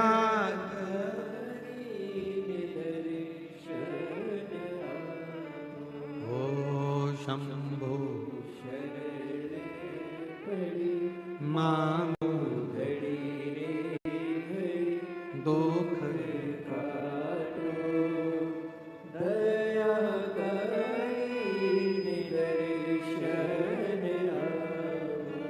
तो मेरे भोले बाबा किसी को ऊपर क्रोध नहीं करते। मेरे भोले बाबा तो उससे स्नेह करते हैं, प्रेम करते हैं, उसको गले लगाते हैं। शंकर भगवान की सेवा दुनिया में सबसे सरल सेवा अगर किसी की है तो शिव जी की है। एक लोटा जल, बोल बम का नारा है, श्री शिवाय हर हर। इतनी सरल सेवा। पत्ता तोड़ा शिव जी को चढ़ा दिया, बेल पत्र नहीं है तो कोई दूसरे वृक्ष का पत्ता शिव जी को चढ़ा दिया, जो मिल गया भगवान शंकर को समर्पित कर दिया। ढेरों में सामग्री नहीं तो एक चावल का दाना शिव जी को चढ़ा दिया। इतनी सरल सेवा। नहीं है तो एक लोटा जल चढ़ा दिया, वो भी नहीं बना तो 3 बार ताली बजा दी, वो भी नहीं बना तो बम बम भोले बोल दिया, उतने में प्रसन्न हो गए। और ये भी नहीं बना तो शिखर का दर्शन कर लिया भगवान के मंदिर का, उतने में काम हो गया। कितना सरल, कितना सहज देव। मेरे शिव, मेरे ओघड़दानी, मेरे शंभु, मेरे त्रिकालदर्शी, मेरे कैलाश, इतने सरल देव कहां हो?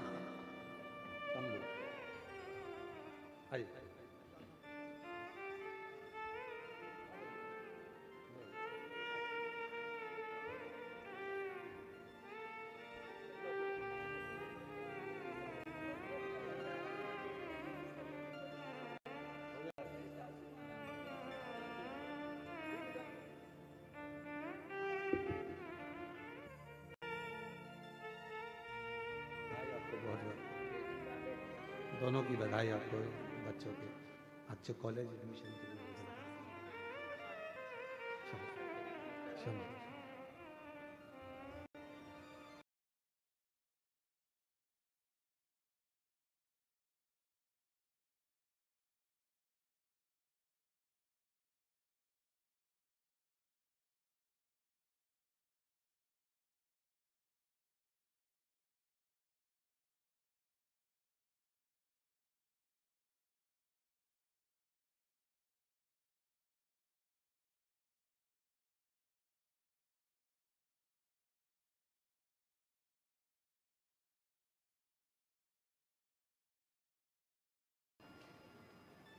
सनातन धर्म तो वो जड़ है जो फिर उपज कर निकल आती है, उसको काटा नहीं जा सकता।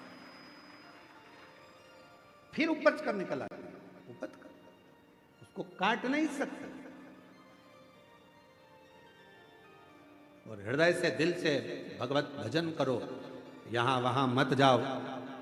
जहां वहां जाकर ये मत सोचो कि आपका काम हो जाएगा। आपके देवता इतने प्रबल हैं, बूढ़ा देव महादेव इतने प्रबल हैं, भगवान शिव इतने प्रबल हैं कि तुम्हारे एक लोटा जल चढ़ाने से जिंदगी के सारे दुख अपने आप मिटते चले। डराएंगे लोग, शिव जी क्रोध के देवता ना, भगवान शंकर क्रोध के देवता नहीं, भगवान शंकर तो करुणा के देवता हैं। भगवान शंकर क्रोध के देवता नहीं, करुणा के देवता हैं। भगवान शंकर ऐसा कोई नहीं जिसको शिव जी ने नहीं दिया। लंका के राजा रावण को सोने की नगरी दे देते हैं, भस्मासुर को कंकण देकर वर दे देते हैं। शिव शिव है, वो देने में पीछे नहीं हटते। तुमने जो मांगा उसने दिया, जो तुम वो पीछे। शिव महापुराण की कथा में वर्णन आता है, भगवान देवाधिदेव महादेव नरसिंह भगवान का क्रोध तीव्र हो गया। भगवान विष्णु नरसिंह रूप रखकर आए और उनका क्रोध बढ़ता चले गया। उनके क्रोध को कौन शांत करे? लक्ष्मी जी ने शांत नहीं करा, प्रहलाद जी को भेज दिया। प्रहलाद को देखकर भगवान नरसिंह का क्रोध थोड़ा शांत हुआ, पर फिर उन्होंने उपद्रव करा बहुत। यहाँ वहां जहां जाते वहां देवता घबराने लगते, करे तो करे क्या। तब सारे देवता घबराए और घबराने के बाद भगवान देवाधिदेव महादेव के पास गए कि आप करुणा करिए, आप कृपा करिए, ऐसी कृपा कर दो कि ये क्रोध नरसिंह भगवान का शांत हो जाए, समाप्त हो जाए। कुछ कृपा करिए, थोड़ी सी कुछ करिए। शिव महापुराण की कथा कहती है, भगवान शंकर का चरित्र कहता है, शिव तत्व कहता है।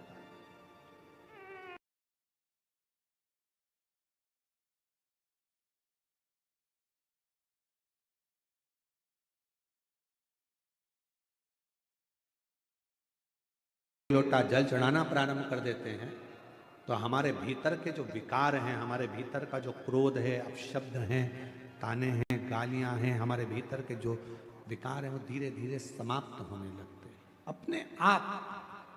जैसे बेटी बेटा कुंवारे रहते हैं, उनका सोच विचार अलग होता है, पर विवाह होने के बाद उनके विचार, उनकी सोच अलग हो जाती है। परिवार को लेकर चलना है, काम ये करना है।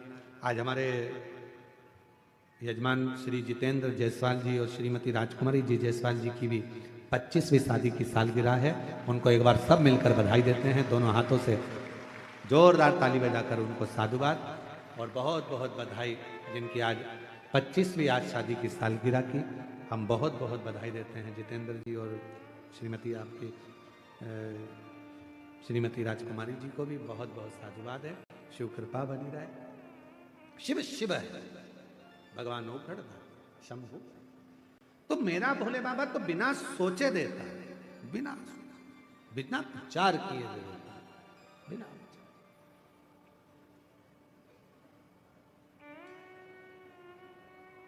रावण को बाबा तूने लंका दिया, भस्मासुर को तूने कंकण दिया। रावण को बाबा तूने लंका दिया, भस्मासुर को तूने कंकण दिया। उसी ने तेरा पीछा किया भोले बाबा, उसी ने तेरा पीछा किया भोले बाबा।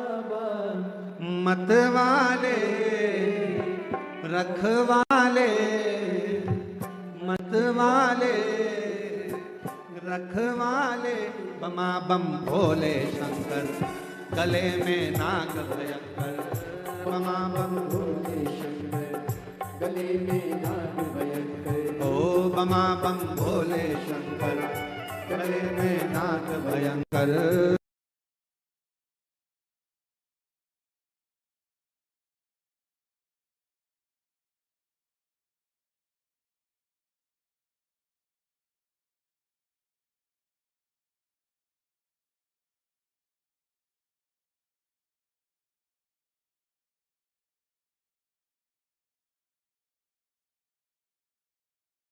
मतवाले रखवाले, बमा बम भोले शंकर, गले में नाग भयंकर। बमा बम भोले शंकर, गले में नाग भयंकर। बमा बम भोले शंकर, गले में नाग भयंकर। कच्चे गांव के शिव मंदिर से दंडवत करते करते कथा स्थल तक आए हैं। कोई कामना पूर्ण हुई है? एक बार जोरदार ताली बजाकर साधु।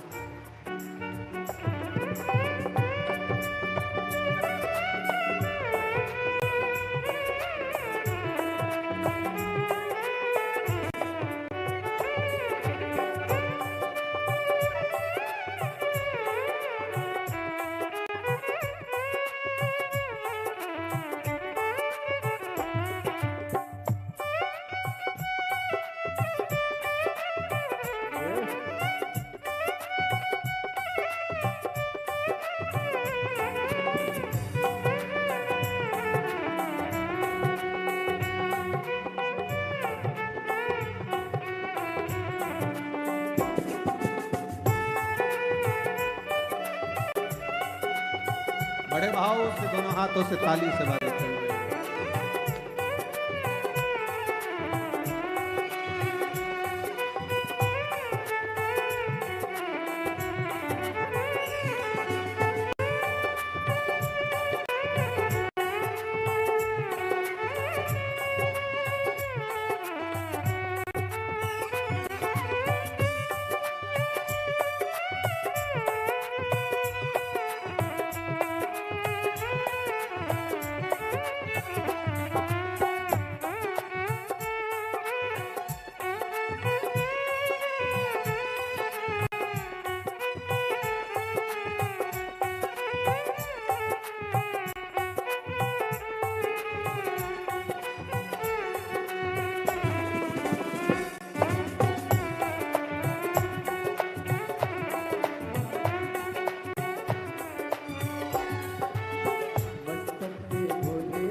भोले तूने जलता सजाया, कानों में भोले तूने कुंडल सजाया, कानों में भोले तूने कुंडल सजाया। शीश गंगा की धारा लिए भोले बाबा, शीश गंगा की धारा लिए भोले बाबा, रखने वाले मरने वाले, रखने वाले बमा बम भोले शंकर, गले में नाग भयंकर, बमा बम भोले शंकर, गले में नाग भयंकर, बमा बम भोले शंकर, गले में नाग भयंकर। आओ से दोनों हाथों से थाली से रख कर लगाओ।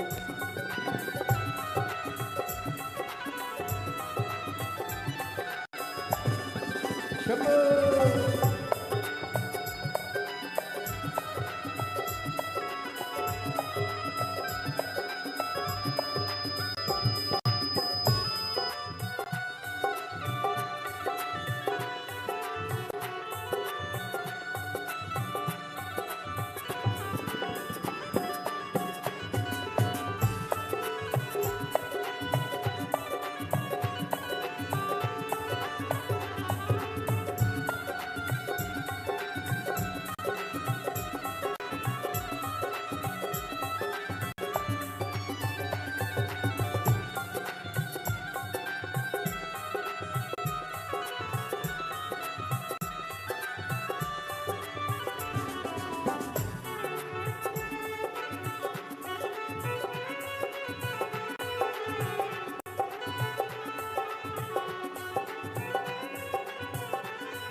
गले में भोले तूने नाग सजाया, गले में भोले तूने नाग सजाया, हाथों में भोले तूने डमरू बजाया, हाथों में भोले तूने डमरू सजाया, कष्ट मिटाए तुमने भक्तों के रख, कष्ट मिटाए तुमने भक्तों के वाले, मरने वाले, रखने वाले, मरने वाले, रखने वाले बमा बम भोले शंकर, गले में नाग भयंकर, बमा बम भोले शंकर, गले में नाग भयंकर, बमा बम भोले शंकर, गले में नाग भयंकर, बमा बम भोले शंकर, गले में नाग भयंकर, ओ बमा बम भोले शंकर, गले में नाग भयंकर, बमा बम भोले शंकर, गले में नाग भयंकर, बमा बम भोले शंकर, गले में नाग भयंकर, बमा बम भोले शंकर, गले में नाग भयंकर। अपने स्थान पर बैठकर भगवान देवादिदेव महादेव से प्रार्थना करिए, विनय करो, निवेदन करो, बाबा को अपने मन का भाव कहिए, हृदय से प्रार्थना करिए, विनय करो, निवेदन करो, भगवान शिव को मन से भाव से रिझाने का प्रयास करिए, विनय करिए, विनती करिए।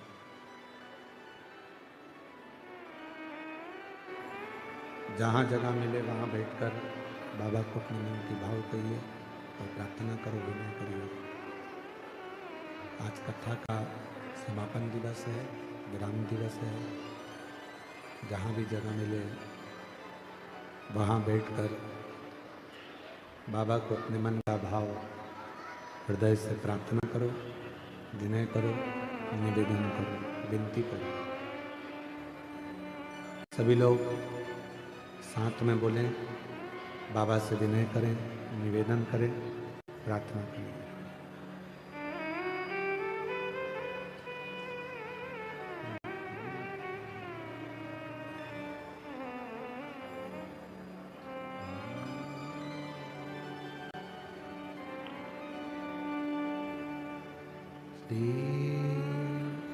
शिवाय नमस्तुभ्यं, श्री शिवाय नमस्तुभ्यं, श्री शिवाय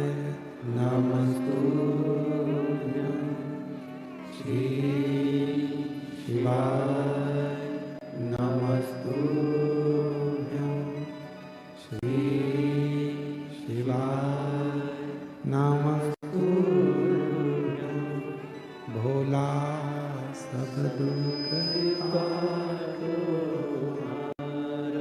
भोला सब दुख काटो शिव शंकर जपो तेरी माला भोले बाबा जपो तेरी माला भोला सब दुख काटो ओ भोला सब दुख काटो देश है मंगलकारी देश है मंगलकारी शमशान वासी हमारा शमशान वासी हमारा ओ भोला सब दुख काटो ओ भोला सब दुख काटो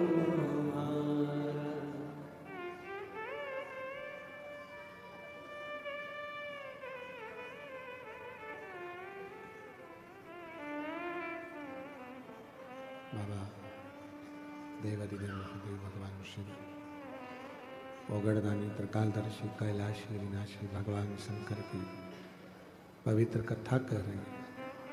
शिव महापुराण की कथा वर्णन कर रही है, शिव तत्व कर रहा है। भगवान शंकर की पवित्र कथा कहती है कि भगवान देवादिदेव महादेव के पास में जाकर सभी देवताओं ने प्रार्थना करा, विनय करा, निवेदन करा।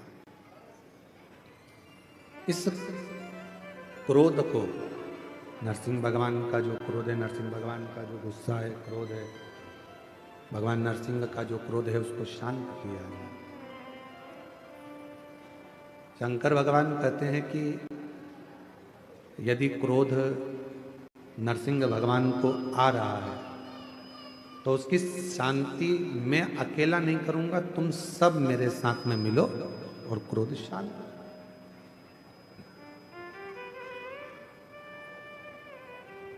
मैं एक शरम्भ पक्षी का रूप रख लेता हूं। शरम्भ पक्षी मतलब मनुष्य जैसा शरीर है, शेर जैसा मुख है और पंख लगे हैं, वो शरम्भ पक्षी। और शरम्भ पक्षी का रूप रखकर मैं नरसिंह भगवान को क्रोध को शांत करूंगा, उनको पंजे में उठाकर अलकनंदा नदी में ले जाकर डालूंगा, जिससे उनका क्रोध शांत हो।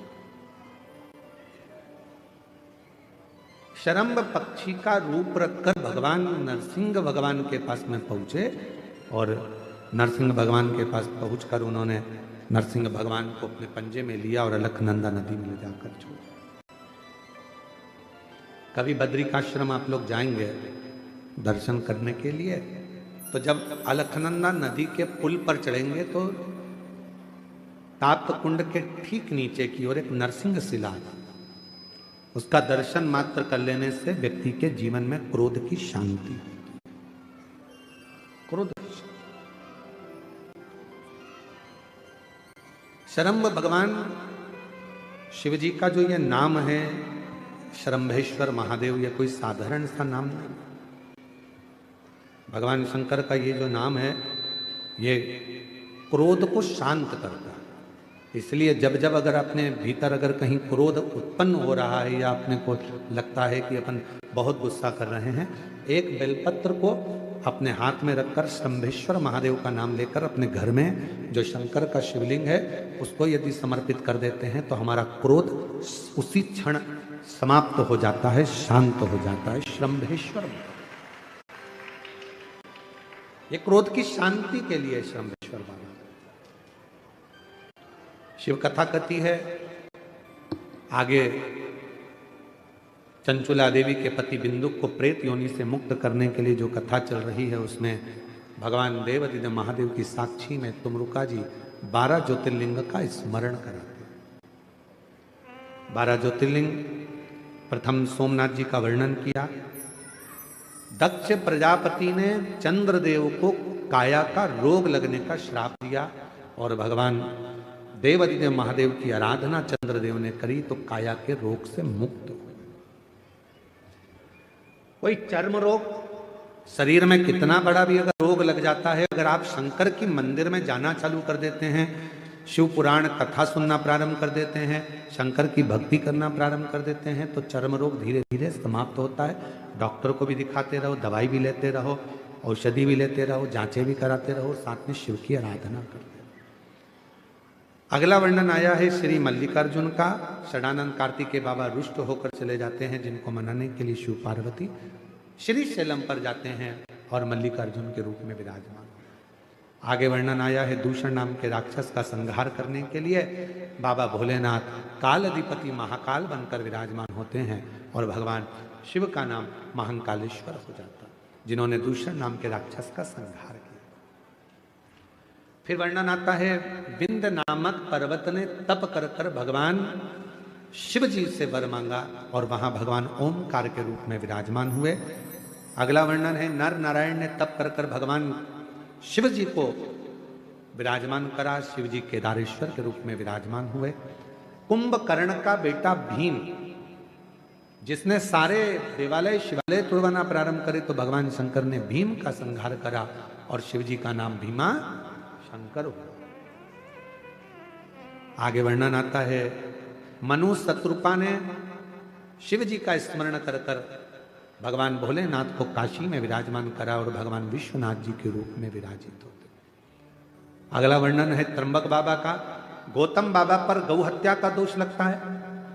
दोष लगाने वाले कोई दूसरे नहीं होते, स्वयं के ही नजदीक के होते। दोष लगा और दोष लगने पर भगवान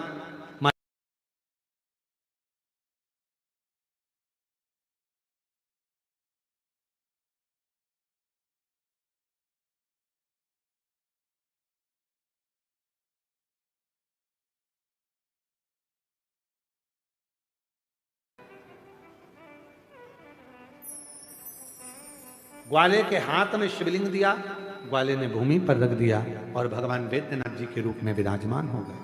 अगला वर्णन है नागेश्वर का। दारुक नाम के राक्षस का संहार भगवान शिव ने करा तो भगवान नागेश्वर के रूप में विराजमान हुए। फिर वर्णन आया है रामेश्वर का। भगवान राम जी ने शिव जी की आराधना कर कर लंका पर चढ़ाई करी और भगवान विजयता प्रदान करे तो शिव जी रामेश्वर के रूप में विराजमान हुए। फिर वर्णन आया है कृष्णेश्वर बाबा का। सुधर्म नाम के ब्राह्मण की धर्मपत्नी घूष्मा के बेटे को मार दिया गया था, सुदेहा ने उसके प्राण ले लिए थे, तो घूष्मा के बेटे को भगवान शंकर ने जीवित करा।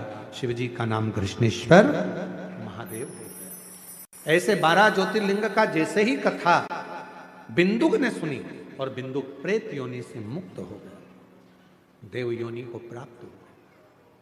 चंचुला अखंड सौभाग्यवती हो गई। हाथ जोड़कर विनय करने लगे तुमरुका जी भगवान देवादिदेव महादेव से, मैंने ये शिव महापुराण की कथा कही, तुमरुका जी बोलते। कथा के यजमान बनकर ईश्वर जी गोरा जी शंकर पार्वती इस कथा को श्रवण करें। भगवान देवादिदेव महादेव ने कहा बोलो तुमरुका जी आपको क्या दूं मैं। तुमरुका जी ने कहा बस एक वर दे दीजिए। क्या वर? घोर कलिकाल में, कलयुग में जो शिव महापुराण की कथा के पंडाल में जाकर बैठेगा, घोर कलयुग में, कलिकाल में, जो अपने घर पर रहकर या टीवी पर, मोबाइल पर, जिस भी भाव में, जो भाव से आपको भजेगा, कथा श्रवण करेगा, शिव महापुराण की कथा को जो श्रवण करे, उसकी जिंदगी के सारे दुख समाप्त हो जाए। कथा को सुनकर ये वर दे। भगवान देवादिदेव महादेव ने वर दिया, अपने मस्तक की बेलपत्र उतार कर शिवपोथी को समर्पित कर दी। सुनो तुमरुका जी, ये शिव महापुराण की कथा कलिकाल के पापों को नष्ट करने वाली होगी, दुखों को हरने वाली होगी, कष्ट समाप्त करने वाली होगी। जिस गांव में, नगर में, शहर में, जिस जगह पर ये पवित्र कथा का वाचन होगा, श्रवण करने वाले के जीवन के सारे दुख समाप्त होंगे और ये पवित्र कथा जीवन में आनंद देगी। बाबा कुबेरेश्वर की भूमि से ये चलकर शिवपुराण की कथा आपके गांव गांव, नगर नगर आती है। झोली पसार कर आप बाबा से प्रार्थना कर कर जो मांगते हो वो 3 महीने में बाबा आपको दे देता। जब आपके नगर में, आपके क्षेत्र में सूचना मिले कि कुबेरेश्वर धाम से, सीहोर से, कुबेर भंडारी के दरवाजे से ये पोथी नहीं, हम तो कहते हैं जब कुबेरेश्वर धाम से ये शिवपुराण चलती है तो हमको लगता है कि हमारा कुबेरेश्वर बाबा खुद आता है, 7 दिन में खूब लुटाता है और चला। दुनिया के लोगों को लगता है कि कुबेरेश्वर धाम से केवल शिवपुराण करने के लिए कोई आया है। नहीं, कुबेरेश्वर धाम से, कुबेर भंडारी के दरवाजे से जब ये शिव महापुराण की पोथी आपके नगर में नजदीक में पहुंचे, बड़े उत्साह से जाकर बैठना, आरती तक इंतजार करना और आरती होने के बाद वहां की मिट्टी को नमन कर कर प्रार्थना करना, बाबा मेरी जिंदगी के सारे